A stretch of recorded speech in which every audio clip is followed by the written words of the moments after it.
This is a Lotus Evora S. It comes from a car company that always seems to be on the brink of bankruptcy. It is the engine from a Toyota Camry, and it's British, so it might catch on fire at any time. When you consider all of these things, you'd probably think that this doesn't sound like a very good car, but it is a very good car. And today, I'm going to prove that to you.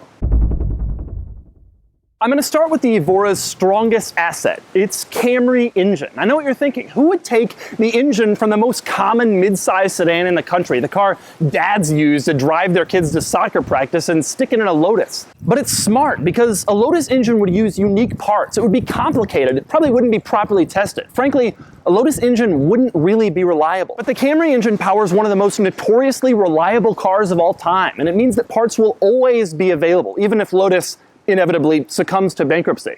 Most importantly, it's pretty quick. It sends this thing 0 to 60 in about 4 seconds, so it's reliable and fast. That's one of the Evora's most unique quirks, because you wouldn't expect a Lotus to be reliable, and you wouldn't expect something with a Camry engine to be fast.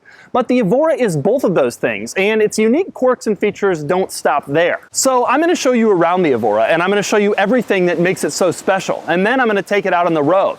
And I should mention that this Evora comes to me from a viewer in Florida. And of course, for more of my thoughts on the Evora and the Evora driving experience, click the link below to check out my column on autotrader.com/oversteer.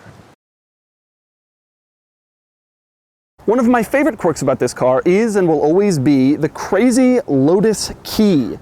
That little Lotus logo at the top, that's actually a button. Push it and it locks the doors. Now, there are also 2 other unlabeled buttons on this key fob. This one here unlocks the doors, and this one opens the trunk, but only if you push it twice.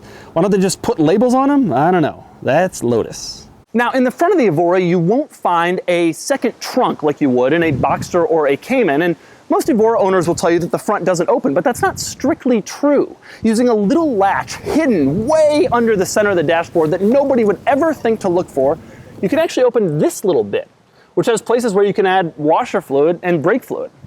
You can also keep stuff here that you don't really want anybody to find, because they'll never know to look for it in this place, and even if they did, they'd never know how to get to it.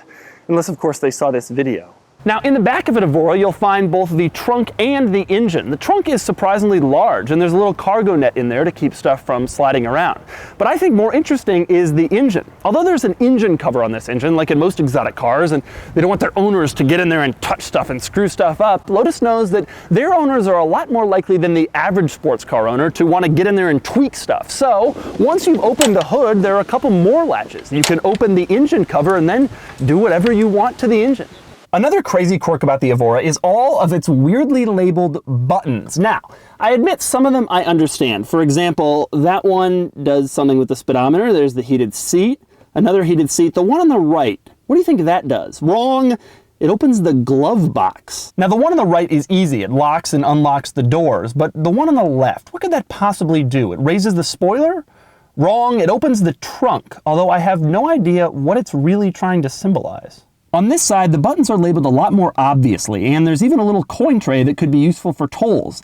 Good thinking, Lotus. Now, the gauge cluster in this car is pretty normal, but there's one unusual feature that I kind of like. If you scroll through the info screens enough, you'll eventually get to something marked alternative speed. Is that some cruise control feature? No, it's just your speed in kilometers per hour. Now, here's one of my favorite quirks about this car that the owner just told me. Power folding mirrors are optional in this car from the factory, and they're an expensive option, $450. But here's the quirk. Lotus builds every Evora with the motor for the power folding mirrors, just not the switch. So, if you have an Evora and you want to activate your power folding mirrors, just order the Ford Focus power mirror switch from a European model Ford Focus. You just call up a dealer in Great Britain, order it, they ship it to you, you install it, and suddenly your Evora has power folding mirrors. And you didn't pay $450 for it, you paid $12 for the switch and then some more for shipping. But the other thing about the Evora is it's not just quirky and weird, it actually has a lot of the features that you'd expect from a nice sports car. I once owned a Lotus Elise, the smaller model. It's more hardcore and serious, and it didn't have anything. It barely had a radio. This thing's not like that at all.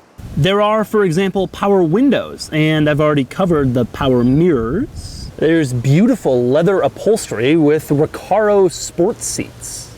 There's even cruise control. Cruise control on a Lotus. There's air conditioning, and surprisingly enough, it actually works. There's a navigation system, which illustrates the Lotus as a Formula One car. There's a display that shows your trip distance, your range, and even your average fuel consumption. It has heated seats, and they actually work. Up front, there are even headlight washers. Now, with all that said, I think Lotus went overboard in one little aspect in terms of trying to make this car luxurious and everyday usable, and that's the back seats. Yes, that's right. This car has back seats, even though it's 3 inches shorter than a Porsche Cayman. Now, I often try to climb into back seats in my videos for comedic effect, especially when they're really tiny, but these are beyond even me. There's no way I can get back there. With that said, the owner of this car tells me he uses them to reliably transport his 5-year-old son with no problem. So the Evora is a lot more unusual and unique than your typical everyday Corvette or Porsche that you see all over the place. But we knew that. It's British. More importantly, how does a Camry-powered sports car drive? And it instantly just feels like a more like stable, like legitimate automobile than the Elise. The Elise always felt like it was one step ahead of like a go-kart. I love the mechanical feel of the shifter. That's a Lotus classic.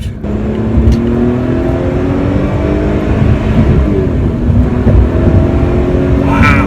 I can't believe this is the V6, and I can't believe it comes out of a Toyota. Nobody's ever had that much acceleration in a Toyota. That's crazy. Just struggle to believe that this is a Toyota Camry engine. But here's the thing, this car's supercharged. So it has 345 horsepower, which is about 70, 80 more horsepower than the V6 Camry has. The V6 Camry, by the way, is not a slow car. It does 0 to 60 in something like 6 seconds, and that's on the Camry body. You put it in a vehicle that weighs 3,000 pounds, put it in the middle, and then you supercharge it, and suddenly you're not screwing around anymore. I always felt that the Elise was just sort of cobbled together. This thing doesn't feel like that as much. There's no like weird squeaks and creaks and that kind of thing. Wow, quick to rev, very quick to rev.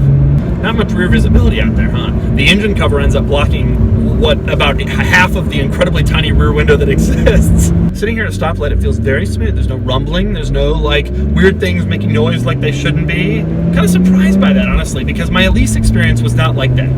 With the Elise, you had to really ring it up. That was the whole point of that car. You had to really get it high in the rev range in order to really get into the power. This car, I mean, just a little stab of the throttle and you're really moving. One of the best things about it, if I were to own one of these, is that I'm not like worried with every gear change, whatever, that like I'm gonna screw it up, right? Because it's a Camry, like the parts are available, the engine's available. If you want to replace the whole motor, that's doable. I think one of the smartest things Lotus did was putting this engine inside this car. I think it's preserved the car's resale value, and I think it's made this car like not scary to people on the used market. Great hold in this corner, that's really good. Big sweeper, feels very stable. We're not going crazy speed, but you can just tell it's very flat. It feels just like a big Elise, which is I guess what they were kind of going for. It feels fairly comfortable. The Elise, you were very compact in the driver's seat. You were sitting there and it was very, very tight.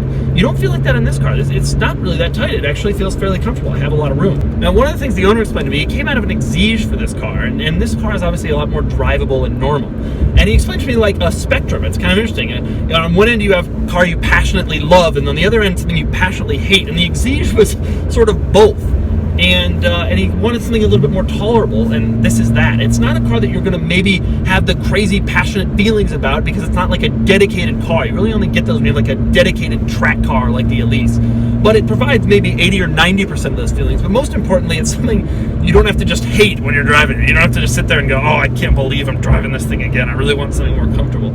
So that's the Evora. It's quirky, it's cool, it's reliable. I think it's gorgeous. It drives well, and here's the kicker. There are currently more than 40 of these for sale on AutoTrader across the country for less than $60,000. And they're not really losing that much value either, which makes them kind of a bargain. If you're shopping for a sports car, the Evora ought to be on your shopping list. I bet you never thought something with a Toyota Camry engine could be so appealing.